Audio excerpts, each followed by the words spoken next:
तो नामकरण ने प्यार भी बहुत दिया, हेट भी बहुत दिया। तो ऐसे ही यही आने लगा, यही है ना, यही जैन को नहीं शादी करने दे रही है अदिति से, यही है इनकी फैमिली की विलेन। ये एक्चुअली विलेन है। तो विद्रोही स्वरूप वाला लड़का है। रियल लाइफ में है कि वो इंस्टा पे दिखता है वैसा ही वैसा है? नहीं, रियल लाइफ में भी है।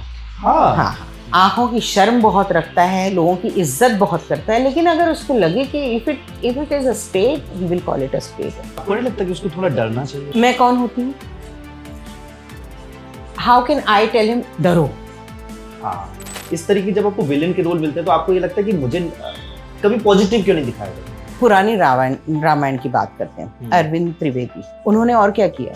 उनका कोई और नहीं यार, कैरेक्टर नहीं यार, विलेन याद रहेगा आपको। हमें गब्बर याद रहता है। हमें अमरीश पुरी गब्बर जी है। की भी हमारी बातचीत चल रही थी। अभी भी कुछ ऐसे जो लोग हैं जो न्यू कमर्स जिसे हम कह सकते हैं, या जिन्होंने 2-4 सारी टीमें दिखाई, उनका अब बस एक ही स्ट्रेटजी है, सबसे पहले बिग बॉस उनको बुलाते हैं। क्योंकि उन्हें लगता है कि फेम वहां से है। और बिग बॉस का भी आप देखिए टीआरपी गिर रही है। क्यों? क्योंकि वही हो रहा है ना, हम भेड़चाल चल रहे हैं कि इसके 2 मिलियन फॉलोअर्स है, इसको बुलाओ, इसके 3 मिलियन फॉलोअर्स है, उसको बुलाओ। आप कैरेक्टर्स को बुलाइए जो सेलिब्रिटीज हैं, और वहां पे वो कैरेक्टर दिखाइए जो आप बाहर नहीं दिखता इनका।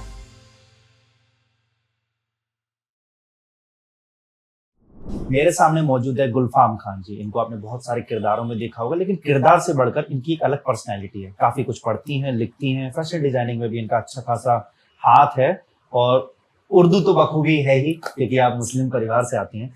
मैं फिल्मी करियर, टीवी करियर, इन सबसे बाद में बात करूँ। सबसे पहले अभी बताइए, आप सुबह से लेकर रात तक की दिनचर्या में क्या अलग होता है जो हमें नहीं पता अभी तक? तो एक चीज होती है, मैं वर्कआउट जरूर करती हूँ। और वर्कआउट करके मेडिटेशन, थोड़ी देर का ब्रीदिंग, और जो दिनचर्या में ऐसा कुछ करती हूँ जो किसी को शायद नहीं पता सिवाय मेरी फैमिली के। मैं थोड़ा वक्त अपने प्लांट्स के साथ बिताती हूँ। लाइक थोड़ा, यानी अजीब लगेगा, मैं उनसे बातें करती हूँ। अच्छा। और मैं उनसे पूछती हूँ कि सब ठीक है और तुम ठीक तो हो। थोड़ा अजीब सी बात है, ये मेरी बचपन की आदत है, मैं चीज़ों से हमेशा बात करती हूँ। और बचपन से ये आदत रही है। मेरे हस्बैंड ने मेरे कुछ फ्रेंड्स को इस बार कहा, तो वो लोग भी थोड़े ऐसे शॉक रहे कि हम कहीं छुट्टी पे जाते हैं, जब ये कमरा छोड़ती है तो कमरे को कहती है शुक्रिया कमरा, तुमने मुझे रखा 2 दिन तक, और तुमने बहुत साथ दिया, थैंक यू सो मच। फिर मैं वो चेयर को, बेड को, सबको थैंक यू बोल के निकलती हूँ। और सरप्राइजिंगली मुझे बहुत बाद में पता चला कि जापानीज कॉन्सेप्ट है ये, to thank everything that has been with you during every phase। यानी आप तो मैं छोटी थी तो पानी से बात करती थी, दरवाजे से बात करती थी, ये तो मेरी मम्मी कहती थी कि हर चीज से बात करती है ये। आप डबल कैरेक्टर करके? नहीं, सिर्फ मैं बात करती हूँ, जवाब उनका नहीं। तो मैं ऐसे, यानी I don't imagine they are replying. मैं उनका मैं प्यास को कहती हूँ कि प्यास कट जाओगे अभी, तो फिर आंसू निकलेंगे, है ना, तो आ जाओ, गुस्सा दिला दो आंसू, और फिर काट दूंगी प्याज। और फिर पानी से बात करूंगी कि ज्यादा मत बहना, गटर में बह जाओगे, बहुत गरीब लोगों को जरूरत है, तुम्हारी कमी हो रही है, तो ऐसे बात करूंगी। तो I talk two things, moving things, immovable things, everything. मुझे 3 चीजें याद हो गई अभी, सबसे पहले याद आ गई। सबसे पहले तो बिग बॉस में तान्या मित्तल ऐसे बात करती थी, अच्छा पेड़ों से। अच्छा। सेकंड, मेरी जो भांजी है वो, उसके पास बहुत सारी डॉल, गुड्डा गुड़िया सब कुछ है, तो वो सबका उसने स्पेशल नाम रख रखा है। किसी का बल्लू, किसी का रानी, किसी का गुलाब, वो कुछ ही ना। तो उनसे बात करती है, पहले अपनी तरफ से एक डायलॉग देगी, फिर उधर से एक डायलॉग आएगा, खुद से ही बोलने की। और सेम बचपन में, मैं बचपन से लेकर अभी तक मैं खुद से बातें करता हूँ। मैं बैठूंगा और बोल के, ऐसा नहीं कि मन ही मन। तो मुझे वो चीजें याद, बट इससे मैं मिलता क्या है, मैं आपके नजरिए से जानना चाहता हूँ। मुझे ना, एक तो जब मैं चीजों का शुक्रिया अदा करती हूँ, मुझे लगता है कि मैंने एक कर्ज तो आप उतार देते हो कि आपने होटल वाले को पैसे दे दिए जहां रह रहे हो, कॉर्पोरेट में पैसे चले गए, आपने हर जिसने सर्विस किया उसको पैसे दे दिए। मेरे पापा ने बहुत बचपन में एक बात कही थी, अपनी चीजों का ख्याल रखो, तुम्हारी चीजें तुम्हारा ख्याल रखेंगी। तो वो बात दिमाग में बैठ गई कि ये चीजें हमारा ख्याल रख रही हैं। बिल्कुल सही। तो जैसे मेरे पापा को कुछ रखना होता ना, संभाल के रखना है, तो वो सब बच्चों में से मुझे देते, ये घड़ी संभाल के रखना बेटा। और वो मेरी बहन को कहते कि 7 साल बाद भी मांगूंगा तो मिलेगी इसके पास, क्योंकि संभाल के रखेगी।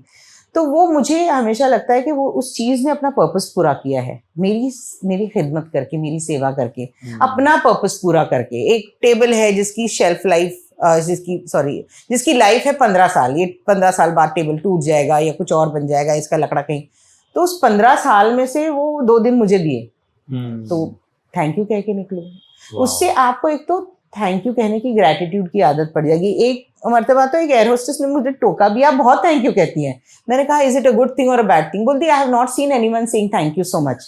Every time I am giving you water you saying thank you, every time I am giving you coffee you saying thank you.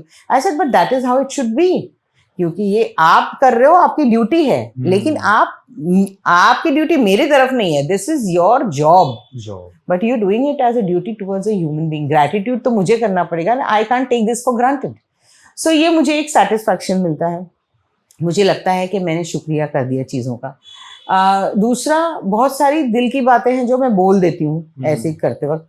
मैं जब कॉलेज में थी तो मेरी बहन ने, तो मुझे, मेरी बड़ी बहन डॉक्टर है बाय द वे, तो मुझे छुप के देखती थी, और उसने एक दिन मेरे पापा को कहा था इसको डॉक्टर के पास ले जाना पड़ेगा, ये अकेले में बातें करती है।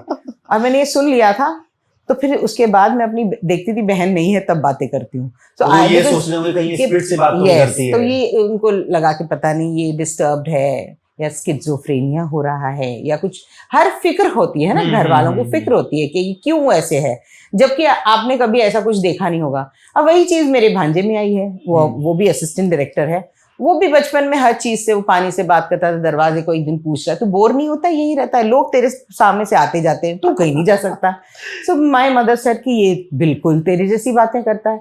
सो यू नो कि ये चीज़ें हैं, आपको कम्युनिकेटिव भी रखती हैं। लेकिन इसमें इसका एक पॉजिटिव तरीका अगर देखूं, या पॉजिटिव उसमें अच्छा ही देखूं, आप लोगों को थैंक्स बोलना, सॉरी बोलना बड़े आसानी से सीख जाते हैं। नहीं तो कई मैम ऐसे लोग हैं, अभी आपने भी शायद अपनी निजी जिंदगी में देखें, जिनके मुंह से सॉरी निकलना, वो नहीं निकलना, नहीं, वो अपना कितना भी बड़ा नुकसान कर लेंगे, सॉरी नहीं बोलेंगे, सॉरी नहीं बोलेंगे। और मुझे लगता है कि दे आर अनफॉर्चुनेट, क्योंकि अगर आपको गलती का एहसास हो जाए, आपने गलती मान ली ना, तो आप फॉरगिवनेस अपने आप आता है। आपने अपनी गलती मान ली, आपने सॉरी कह दिया, तो पहले तो आप अपने आप को माफ करो, दूसरा तो बाद में ही करेगा या नहीं करेगा।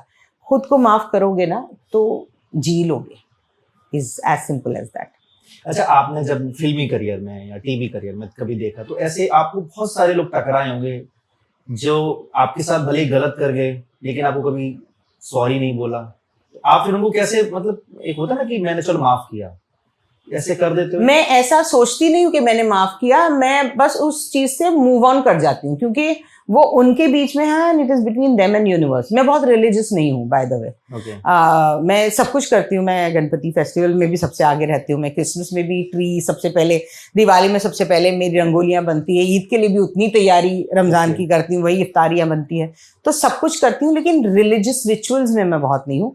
मैं यूनिवर्स में मानती हूँ, मैं मानती हूँ कि एक सुप्रीम एंटिटी है जिसने दुनिया बनाई, और अच्छा बुरा जो कर रहा है वो देख भी रहा है, और उसका आपको सिला भी यही मिलना है, आपकी जन्नत यही है, दोज़ख, some days are like heaven, some are like hell, so that is also there. So I leave it to that कि वो उनके बीच में और यूनिवर्स के बीच में। आपको एहसास ही नहीं है जो आपके गलत करने का, तो आपको वो एहसास नहीं है, वो सोच के मैं अपने आप को दुखी क्यों करूं, because that is not my burden. मन में ऐसा रखती है कि चलो कोई बात नहीं, आज तुझे जवाब नहीं दे, लेकिन एक वक्त बिल्कुल नहीं, उतनी एनर्जी वेस्ट नहीं करनी है। मैं उनको जवाब देने के चक्कर में 4 मेरे सवाल छूट जाएंगे, क्या मतलब है? नहीं ऐसे मतलब नहीं, ऐसे होता है आज ये करूंगी और मैं ये बदला लूंगी और मैं एक दिन सबक सिखाऊंगी।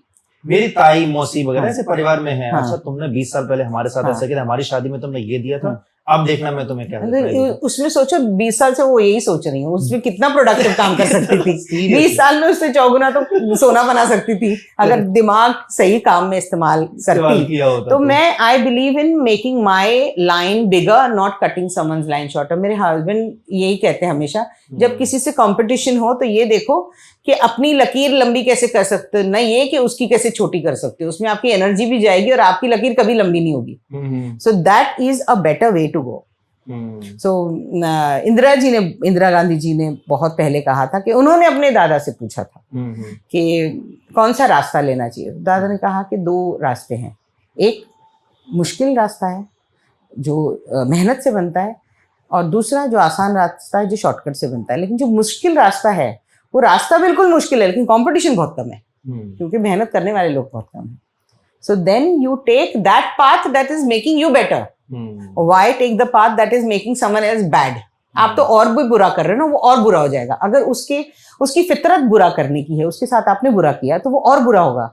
उसका इल्जाम फिर अपने सर पे है ना. आप अच्छा करो अपना, वो देख के बोले अरे नहीं भाई इसका तो अच्छा है और चल मैं भी कुछ अच्छा करूं. Let me go that way. अच्छा, आप अच्छे विचारों की अभी हम बातचीत करें, एक तरीके से हम बहुत अच्छे विचारों की बातचीत, आपके अंदर ये अच्छे विचार आते हैं कहाँ से? आप लोगों को सुनते हैं, किताब पढ़ते हैं, अखबार पढ़ते हैं, टीवी चैनल्स देखते हैं, कहाँ से? सो ज्यादातर बच्चों से. Oh, I am very communicative with children. मैं बच्चों के साथ बहुत टाइम भी स्पेंड करती हूँ. मेरे अपने हैं नहीं, मेरे कॉन्शियस डिसीजन लेके मेरे बच्चे नहीं हैं. It was a decision that I don't want to have children.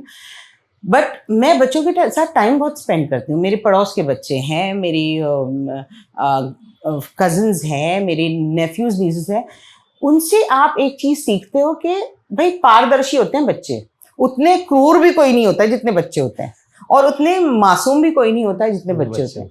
लेकिन वो सिर्फ मोहब्बत की भाषा समझते हैं. और यही आपको देखना है कि हाउ फिर भी उनकी हर बात पूरी होती है. क्योंकि अगर वो जिद पे आ जाए, और जिद किससे? जो मानता है. तो मानेगा कौन? माँ बाप. माँ बाप अब है नहीं तो कौन मानेगा? यूनिवर्स. तो जिद करनी है यूनिवर्स से करो, आपने क्या दे देना है मुझे. तो वो मैं बच्चों से बहुत सारी ये चीजें सीखती हूँ, और जिससे भी मिलती हूँ, if there is a good thing about them I will always learn something good from them. अच्छा, जिद की बात की, जब भी आप किससे जिद करती हैं? मम्मी पापा तो चलो ठीक है, एक बचपन था हमने किया, पति से एक अलग जिद हो सकती है, लेकिन किसी काम की, किसी मनोकामना की, किसी इच्छा की, फिर आप मैं वो जिद यूनिवर्स से जिद करती हूँ. मुझे चाहिए, कैसे? मुझे चाहिए, और मुझे चाहिए. अगर तुझे लगता है कि ये करने से मेरा नुकसान होगा तो मत दे.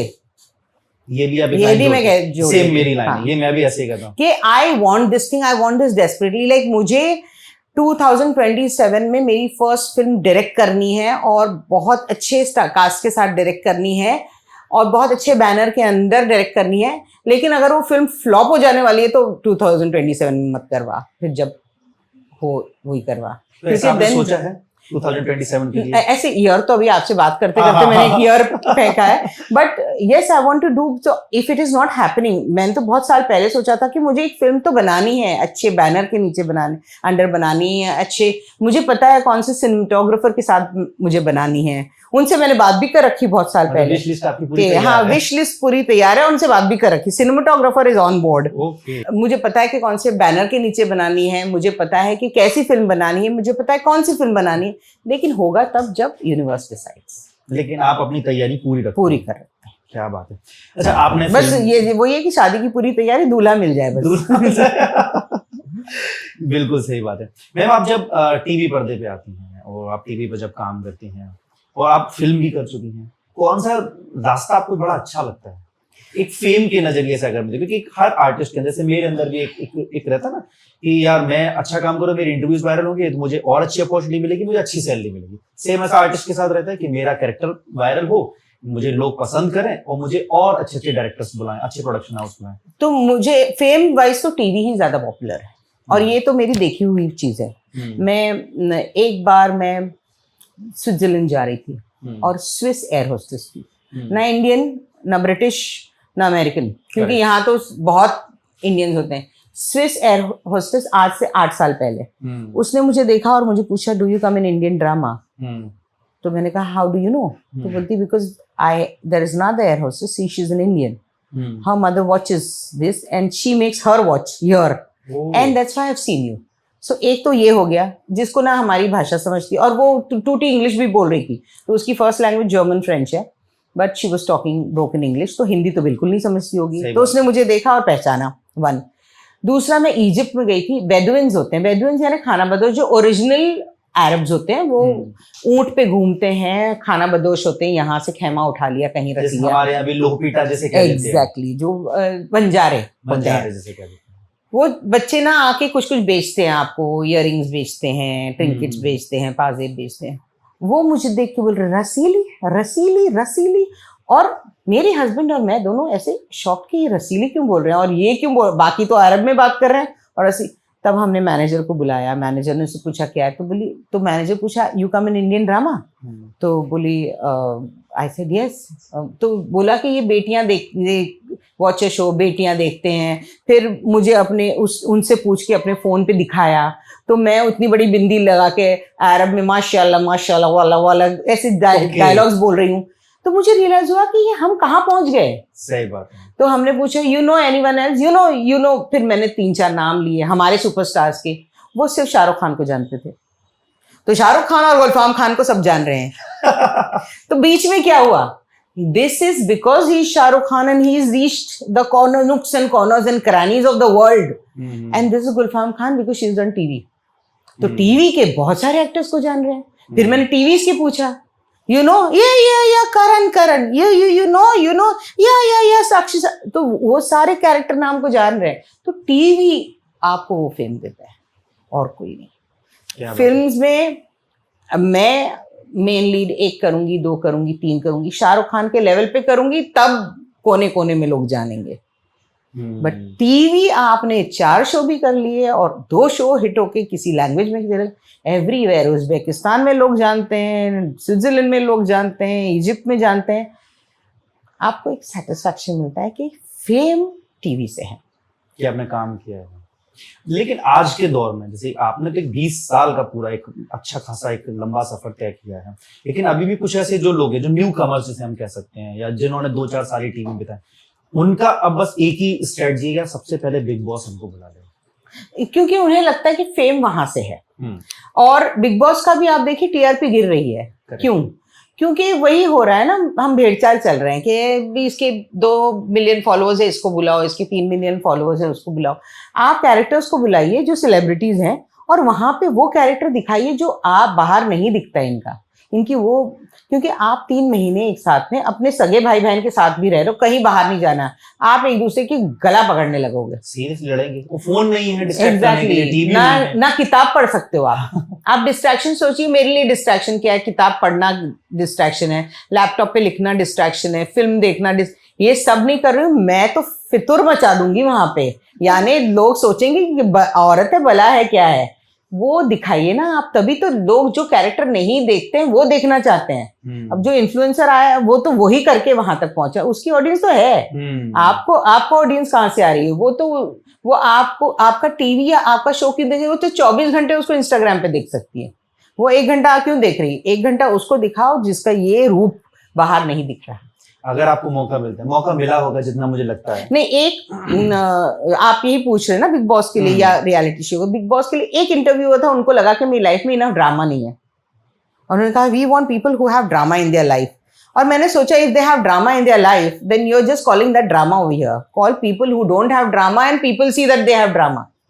आप वही तो निकालना चाहते हो ना, आप एक संत को शैतान बनता हुआ दिखाना चाहते हो, तभी लोगों को झटका लगेगा ना। सही बात है। शैतानी कर रहा है तो क्या झटका लगेगा? जैसे हमारे मीडिया की लैंग्वेज में कहा जाता है कि कुत्ते ने इंसान को काटा, कोई खबर ही नहीं है, कुत्ते ने इंसान को काटा तो खबर है पूरी मीडिया। मुझे एक याद है एक इंसिडेंट, जहां झारखंड में एक आदमी को सांप काट गया था, वो आदमी भागा खेतों में उसके पीछे, जब तक उसने सांप को नहीं काटा वो हॉस्पिटल नहीं गया। ये खबर है ना, ये खबर है, आप ये दिखाओ। हाँ, तो इसी वजह से मुझे लगता है बिग बॉस में जाने के। लेकिन आप इस चाहत को किस तरीके से देखते हैं? चाहत ठीक है कि अपने काम के जरिए आप अपने आप को फेमस करें, से आपने अपना नाम बनाया, श्वेता तिवारी ने बनाया, राम कपूर ने बनाया, और भी बहुत सारे टीवी के सेलेब्स हैं जो बढ़ते बढ़ते आज बॉलीवुड में अच्छा काम कर रहे हैं। बिल्कुल बिल्कुल। तो ऐसे जरूरी नहीं कि आप बिग बॉस में जाओगे, तो ऐसे जरूरी भी नहीं कि आपके मेरे मिलियन फॉलोअर्स थे, फिर वॉर हुआ पिछली बार, कुछ कंट्रीज ने हमको अनफॉलो किया, हमने कुछ कंट्रीज को अनफॉलो किया, मिलियन फॉलोअर्स से ड्रॉप हो गए, but that does not make me any less endearing. जितने लोग चाह रहे हैं वो तो चाह ही रहे हैं। इमोशनली आके अनफॉलो किया है लोगों ने, इमोशनली हमने भी लोगों को अनफॉलो किया है, it was a conscious decision, लेकिन you have to live with that. इसका मतलब ये नहीं कि मैं सदमे में आ जाऊं, हाय मेरे 1 मिलियन फॉलोअर्स से कम कैसे हो गए, अब मेरी आइडेंटिटी खत्म है, या अल्लाह क्या मैं एग्जिस्ट नहीं करती? ऐसा ड्रामा नहीं हो सकता है ना। आप तो एग्जिस्ट करते हो, आप तो थे ही वहां पे, आप मिलियन तक पहुंच के वापस नीचे आओगे, फिर कल मिलियन पहुंच जाओगे, 2 मिलियन पहुंच जाओगे। That does not reduce your popularity, पैसे की तरह बढ़ता घटता रहता है। एंड इट इज, आज लोग जानते हैं आपको, आज आप न्यूज हो, कल आप बिन की लाइनिंग हो, न्यूज़पेपर इट्स लाइक न्यूज़पेपर। बिल्कुल। आज आप हो, कल नहीं हो। People's memory, love, hate, everything is short live. अच्छा, जब ऐसे वॉर आता है या कोई ऐसी कोई घटना घट जाती है जिसमें दो देश के ताल्लुकात बड़े खराब हो जाते हैं, तो उस वक्त आप जो सेलेब्स हैं, जो टीवी के स्टार हैं, फिल्म्स के स्टार हैं, उन लोगों को भी अपनी फॉलोइंग लिस्ट चेक करनी पड़ती है और हम किसी अदर कंट्री के किसी इंसान को कर तो नहीं, इसको अनफॉलो मारे, ऐसा आपने किया कभी? तो देखिए, बहुत कम लोग हैं वैसे भी जिनको मैं बहुत कम आपने अगर मेरा इंस्टा पेज देखा होगा, मैं बहुत कम लोगों को फॉलो करती हूँ जिनको मैं पर्सनली जानती हूँ। और मैं अपनी फैमिली में ही आधे लोगों को फॉलो नहीं करेंगे क्योंकि हम तो रोज बात कर रहे हैं ना। सेम मैं अपनी रियल सिस्टर को भी फॉलो नहीं कर तो अभी हम रोज बात कर रहे हैं, तो और कभी कभी मेरी फैमिली या मेरी गुड फ्रेंड्स मुझे डीएम करते हैं तो मैं कहती हूँ आई विल नॉट रिप्लाई यार। एक तो आप मिलने से फोन पे आ गए, फोन से व्हाट्सएप पे आ गए, व्हाट्सएप से आप इंस्टा पे आ रहे हो। यार हद हो गई डिस्कनेक्ट की। तो आप मुझे पर्सनली बात करो। तो बहुत कम लोग हैं जिनका पेज देख के या तो मुझे उनकी लाइफ में कुछ, मैं उनका बर्थडे ना भूल जाऊं, मैं कोई इंपॉर्टेंट इवेंट ना भूल जाऊं, इसके लिए मैं उन लोगों को फॉलो करती हूँ। फ्रेंड्स में भी सब फ्रेंड्स को नहीं फॉलो करती हूँ। मेरे स्कूल के इतने फ्रेंड्स हैं, लेकिन हम रोज सुबह में, नर्सरी के फ्रेंड्स हैं मेरे व्हाट्सएप ग्रुप, नर्सरी, मैं 3 साल की थी तब से कर रखे। उनमें से एक फ्रेंड मेरे 5th क्लास से पहले वाले हैं ही नहीं, मेरे 5th क्लास के बाद के सारे सालों मेरी फ्रेंड है, उसका नाम ही मैत्री है। मैत्री यानी फ्रेंडशिप। ओके। 3-3.5 साल के थे हम, नर्सरी स्कूल से हम फ्रेंड्स हैं। उसने सबको, जब इंस्टाग्राम नहीं था, फेसबुक नहीं था, तो चिट्ठियों से सबको कनेक्ट करके रखा है। उसके वजह से वो ग्रुप आज तक बरकरार है। हम 7, 8, 9, एक युगांडा में है, कहीं है, कहीं है, 8, 9, 10 वो ग्रुप पे रोज सुबह में good morning, when are we talking, when are we doing video, वो ही करती है, वो ही लीड करती है, वो ही सबको मिलाती है। You need someone to push you to be there. तो उनको मैं इंस्टा पे क्यों फॉलो करूं? हम तो रोज बात कर रहे हैं। मेरे बेटियां गैंग, कुछ लोगों को फॉलो करें, कुछ को नहीं। क्यों करूं? वो लोग रोज बात कर रहे हैं। मेरे नामकरण वाले, कुछ को फॉलो करें, कुछ को नहीं। रोज बात कर रहे हैं हम रोज बात कर रहे हैं। हम एक दूसरे के सुख दुख में हैं साथ में। तो अगर आपने देखा हो तो there are very few people whom I follow, otherwise किसी रीजन से फॉलो कर रही हूँ। तो उसमें मैं ये नहीं देखती हूँ वो किस कंट्री से हैं, मैं ये नहीं देखती हूँ कि सियासी क्या चीज़ें चल रही हैं, पॉलिटिकली हम कहाँ हैं। और बहुत कम लोगों को अदरवाइज फॉलो कर रही हूँ। तो आई डोंट थिंक सो बहुत बाहर की कंट्री के लोग हैं भी। लेकिन कई दफा ऐसी दिक्कत तो पैदा होती है ना कि मतलब दिल्ली के सियासी फैसले की वजह से मुंबई के आर्टिस्ट के ऊपर बड़ी प्रेशर तो अब क्या हो गया है, अनफॉर्चुनेटली सब मिक्स हो गया है। पहले आर्ट में ये नहीं था, आर्टिस्ट खुले थे। अब आर्ट में दूरियां आ गई हैं। अब अगर जो लोग बैठे हैं, जो ये डिसीजंस लेते हैं, अगर वो अपना दिल खुला करें और ये देखें कि शायद आर्ट के जरिए और खूबसूरत हो सकती हैं चीजें। वहाँ के लोग लता जी को सुन रहे हैं, उषा जी को भी सुन रहे हैं, और अनु मलिक को भी सुन रहे हैं। यहाँ के लोग आबिदा परवीन को भी सुन रहे हैं, राहत फतेह अली खान को भी सुन रहे हैं। बिल्कुल, तो लोग सुन रहे हैं, समझ रहे हैं। बस ये कि इंस्टा पे फॉलोइंग बंद है या उस वजह से तो वो I think it is a politic and it is a call. हमारे साथ ऐसा हुआ और आपने हमको अनफॉलो किया और हमने आपको अनफॉलो किया। तो it's a mutual decision, mutually हुआ जो भी हुआ। अच्छा, आपका जो सीरियल था नामकरण, मुझे कुछ ऐसे सीरियल ध्यान है जिनके क्लिप सबसे ज्यादा वायरल होती थी, उनकी जोड़ियां बड़ी वायरल होती थी, और उस वजह से सीरियल, जैसे राधा कृष्णा एक सीरियल था, नामकरण आपका जो सीरियल है, जैन इमाम अदिति राठौर की जब ये जो केमिस्ट्री थी, जो एक लव एंड रिलेशनशिप वाला जो पूरा सीरियल चला था, लोगों को बड़ा पसंद। तो आपके सीरियल की रेटिंग्स जो बढ़ रही थी ना, तो आपके ऊपर कितनी स्क्रिप्ट बढ़ रही थी रोज रोज? और स्क्रिप्ट तो जैन और अदिति के आने से पहले स्टोरी तो आयशा और इसकी थी, आशीष की थी। That was Barkha and विराफ।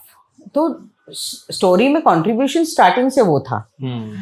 जब आयशा के कैरेक्टर को खत्म कर दिया गया है, डेथ हो गई आयशा के कैरेक्टर की, जबकि रियल लाइफ में महेश भट्ट जी की लाइफ पे बेस्ड है ये शो। तो उनकी नानी की पहले डेथ हुई थी, मॉम की बाद में, ऐसे कुछ। But anyway, having said that, Barkha का जो कैरेक्टर था आयशा, उस कैरेक्टर की डेथ हुई तो उनको कोई ना कोई मदर फिगर चाहिए था ना, टू टेक इट अहेड। और नानी से अडोरेबल कौन सा मदर फिगर हो सकता है? नानी तो नानी होती है, फिर वो माँ भी होती है, मासी भी होती है, वो आपकी बेस्ट फ्रेंड भी होती है और आपसे अटैचमेंट भी होता है। और वो दोनों नानी और नवासी का बिछड़ना और मिलना, दैट ऑल्सो, और केमिस्ट्री ऑफ नानी विद दिस दामाद, नाती दामाद ना जो है वो, दैट वॉज वेरी ब्यूटिफुल। और जैन से मेरा फर्स्ट डे पे ही इतना कनेक्शन हो गया कि he is like a brother to me now. हम दोनों इतने कनेक्ट हो गए कि हमारे सीन्स बहुत नेचुरल आते थे। एंड इर्रिस्पेक्टिव ऑफ, बहुत सारे लोग ये भी प्रेशर रखते हैं कि जैन की और अदिति की शादी करवा देनी चाहिए थी आपको। It is not possible. मैं तो अगर मेकर्स का डिसीजन होगा, नहीं फैंस का, फैंस सोचते हैं कि आप, हाँ, कि आप शादी करवा दो। Not in the show, real life में मेकर्स का डिसीजन तो शो में होगा ना, शो में तो हो भी गई उनकी शादी।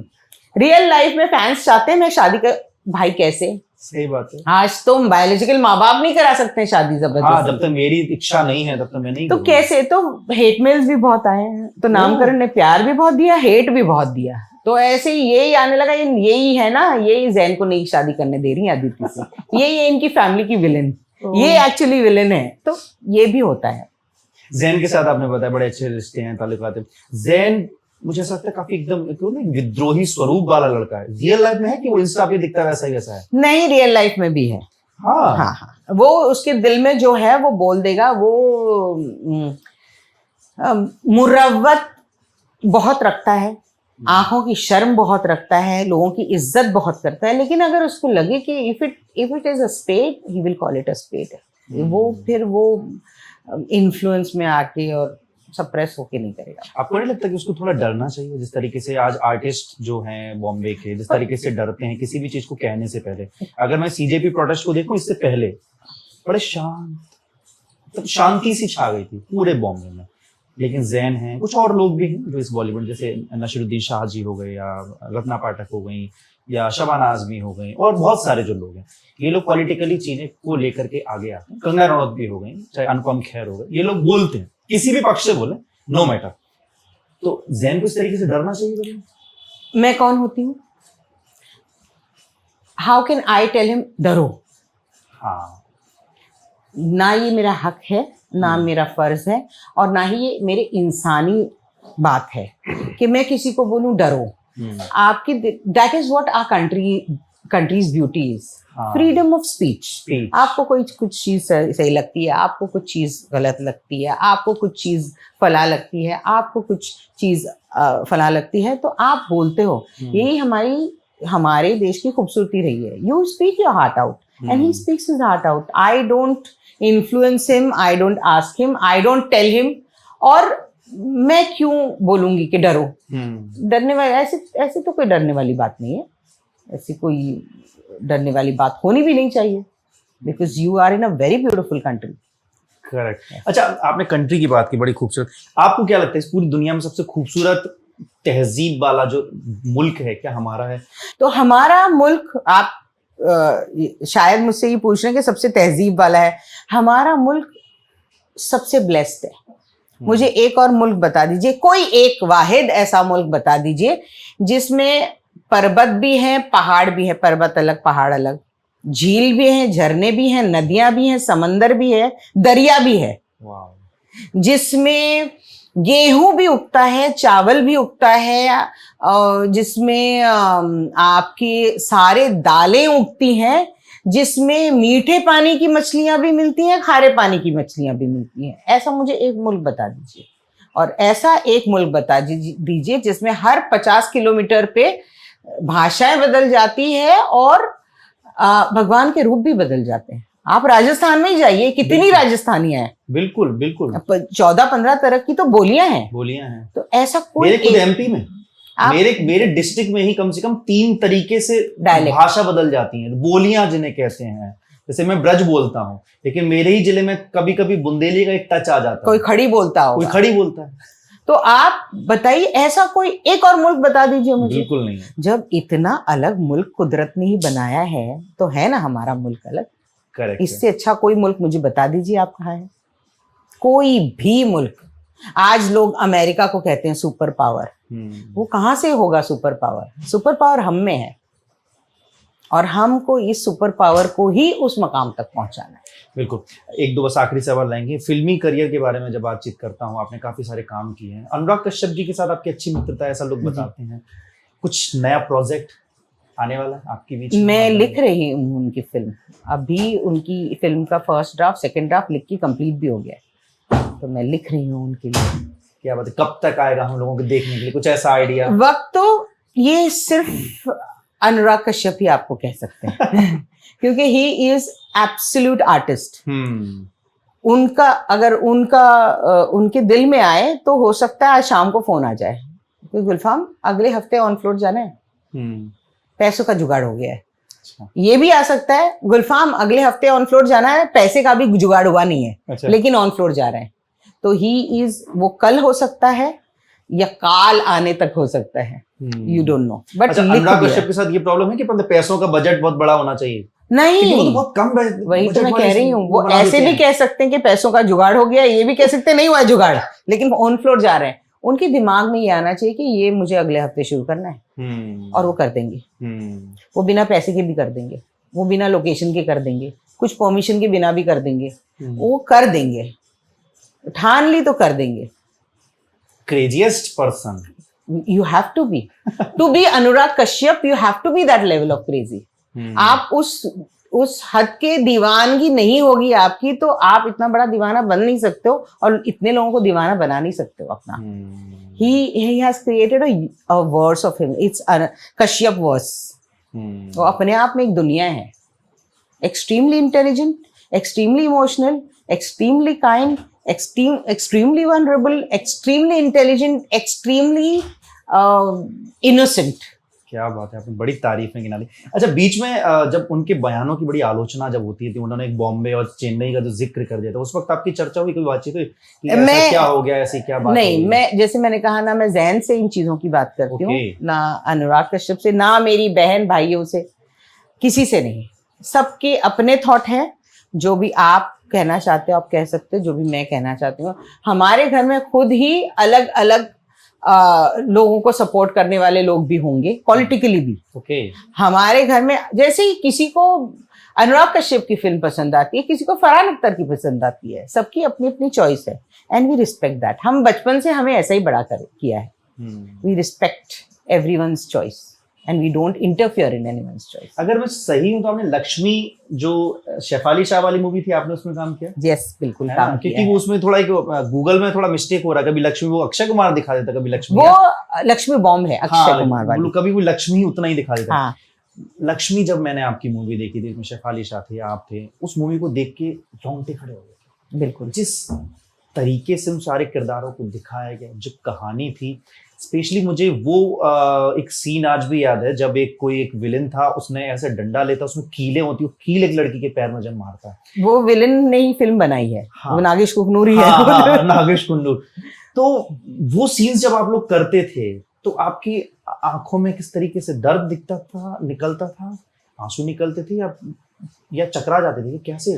और पता है उसमें प्रोस्थेटिक्स, जो नॉर्मल मेकअप आर्टिस्ट है उसी ने प्रोस्थेटिक्स किए, तो जब सीन हुआ, हाँ। और बाद में उसने सिर्फ मेकअप किया और हमें वो उसका मोनाली का पैर दिखाया कि हो गया सर, हो गया, और हमने भी ऐसे देखा तो हम खुद ऐसे हो गए, जबकि हमें पता है मेकअप है, हाँ। जबकि हमें पता है कि ये रियल नहीं है, पर ऐसे हो गए कि इतनी कील लगी है एक लड़की के पैरों में, ऐसे यानी कोई घुसा के ऐसे निकाल देता है। और ये रियल लाइफ पे बेस्ड है स्टोरी, बाय द वे। 13 साल की एक बच्ची जिसके बाप ने उसको बेचा था पैसों के लिए, वो लड़की बाद में केस जीत जाती है। बिल्कुल, राम कपूर थे उसमें, राम कपूर लॉयर थे लड़की के, शेफाली शाह ब्रोथल की ओनर थी, Nagesh Kukunoor main villain, Satish Kaushik main villain, मैं भी 3-4 विलन थे उसमें। तो इस तरीके जब आपको विलन के रोल मिलते हैं तो आपको ये लगता है कि मुझे कभी पॉजिटिव क्यों नहीं दिखाया जाता? पॉजिटिव मिले हैं आपको, लेकिन एक होता ना कि एक इमेज में, जैसे सुधा चंद्रन जी को आज हम पॉजिटिव देखें तो लोगों को लगा नहीं मैम ने पॉजिटिव है, जबकि वो मयूरी कर चुकी कई सालों पहले। अच्छा, आप मुझे ये बताइए, पुरानी रामायण की बात करते हैं, अरविंद त्रिवेदी, उन्होंने और क्या किया? उनका कोई और नहीं कैरेक्टर नहीं यार, विलन याद रहेगा आपको? हमें गब्बर याद रहता है, हमें गब्बर जी की भी हमारी बातचीत चल रही थी, आप बताइए कि आप ने अमजद खान के पॉजिटिव रोल वाली 2 फिल्में बता दीजिए। एक भी बता दीजिए। मुझे याद आ रहा है जिसमें विनोद खन्ना है और गुलजार साहब की लिखी हुई है, हेमा मालिनी भी है उसमें, और डिम्पल का बड़ी यारा सिली सिली विरहा की याद रात चले वो, लेकिन यस उसमें अमजद पॉजिटिव रोल में कलेक्टर बने, करेक्ट, बट बहुत कम। ये आपको पता है क्योंकि आप जब आप एक्सप्लेन कर रहे थे और मैं यही सोच रही थी इनको लेकिन पता है। हाँ, ओके लेकिन मुझसे निकल नहीं रहा है। लेकिन और किसको लेकिन पता है, लेकिन फिल्म ही किसी को, ये गुलजार साहब ने तब एक फिल्म बनाई वेयर आज जब हम तलाश देखते हैं लोग कहते हैं अरे करीना तो भूत थी, पता ही नहीं चला। किसी को पता था लेकिन देख के कि पूरी फिल्म में डिम्पल कपाड़िया भूत है। और लता मंगेशकर इसमें प्रोड्यूसर, यस प्रोड्यूसर है, हृदयनाथ मंगेशकर और लता मंगेशकर है produce the film. Correct. Story सोचिए ना, ये एक्चुअली अरब और राजस्थान की मिथ है कि ये औरतें घूमती हैं जो इंसान नहीं होती और ये शादी करके बच्चे भी पैदा कर देती हैं और बाद में पता चलता है कि ये तो इंसान थी ही नहीं। ये एक स्टोरी है, लेजेंड है रेगिस्तानों में। मुझे ऐसा क्यों लगता है कि आप में बहुत ज्यादा मूवीज देखते हैं, बहुत ज्यादा बुक्स पढ़ते हैं? बहुत ज्यादा मूवीज देखती हूँ, बहुत ज्यादा बुक्स पढ़ती हूँ। मेरे पास 1500 तो खुद की किताबें हैं। क्या बात। बहुत किताबें पढ़ती हूँ, बिना पढ़े नींद नहीं आती आज भी। हाँ, सुकून की नींद नहीं आती, नींद तो आती है, सुकून की नहीं आती। कैसी बुक्स पढ़ना पसंद करते हैं? ज्यादातर फिक्शन, लेकिन सेमी फिक्शन बहुत इंजॉय करती हूँ मैं। यानी जो फिक्शन हो लेकिन उसमें कहीं ना कहीं रेफरेंस ऑफ रियल, जैसे 40 रूल्स ऑफ लव या मोगल्स, ये किताबें होती जो कहीं ना कहीं हिस्टोरिकल फैक्ट को लेके फिर फिक्शन वाला चैप्टर बना दिया, तो वो ज्यादा पसंद करती हूँ। वरना फिक्शन बहुत पसंद करती हूँ मैं। और I also like a little off track fiction, like before the coffee gets cold. Japanese writer है, जापानीज किताब है, उसकी पूरी सीरीज है 5। So it's little offbeat book, it's fiction but seems like real. आपको सुन के ये तो मुझे पता चलिए आर्टिस्ट यूं ही नहीं बना जाता है, बहुत कुछ पढ़ना, देखना, सुनना, लिखना पड़ता है, बहुत कुछ सुनना पड़ता है, बहुत कुछ ऑब्जर्व करना पड़ता है। मैम बहुत बहुत धन्यवाद आपका। और एक आखिरी सवाल है, कुछ नया आपका क्या आने वाला है, कुछ आप बताना? तो एक तो मैंने आपसे कह दिया, अनुराग कश्यप की फिल्म आएगी। एक और फिल्म मैंने लिखी है, वो मैं अभी अनाउंस नहीं कर सकती क्योंकि डायरेक्टर प्रोड्यूसर ने खुद अनाउंस 2 साल 3 साल नहीं, एक तो by the end of this year ही क्या बात, ऑन फ्लोर जाके शायद अगले साल के बिगिनिंग में आ भी जाएगी। और that will be a surprise because that is also very very offbeat film थोड़ी। तो वो है। एक्टिंग का अब फिर बात चल रही है फिर से, टीवी में 2-3 बातें चल रही हैं, उनमें से कुछ क्लिक हो ही जाएगा। जब 2-3 बातें चलती तो एक क्लिक हो ही जाता है तो वो हो जाएगा। बारिश का मौसम है, वो खत्म होते होते कुछ ना कुछ शुरू हो जाएगा। और एक चीज राइटिंग में मैं लिख रही हूँ जो कि एक प्ले है which is a biopic, and वो मैं अभी तो अपने लिए लिख रही हूँ क्योंकि जिन पे लिख रही हूँ वो, इसलिए मैं नाम नहीं बोलूंगी फिर किसी और को आइडिया आ जाएगी। तो उनके बारे में बहुत लिखा गया है लेकिन उनके पर्सपेक्टिव से कुछ नहीं लिखा। उनका जिक्र बहुत जगहों पे हुआ है। अच्छा। उनके बारे में बहुत लिखा गया है, उनके बारे में बहुत सारी बातें फैली भी है, रूमर्स भी है, लेकिन उनके पर्सपेक्टिव से अगर मैं अपनी कहानी कहता तो ये होता, यूं होता तो ये होता। तो वो मैं लिख रही हूँ। बहुत बहुत धन्यवाद मैम। आपने जिस तरीके से आपके जो नए काम आने वाले हैं, किस काम में आप देखी जाएंगी, किस काम में आपका काम देखा जाएगा, लिखने वाला, बहुत ज्यादा हम एक्साइटेड हैं देखने के लिए। Thank you so much ma'am. Thank you.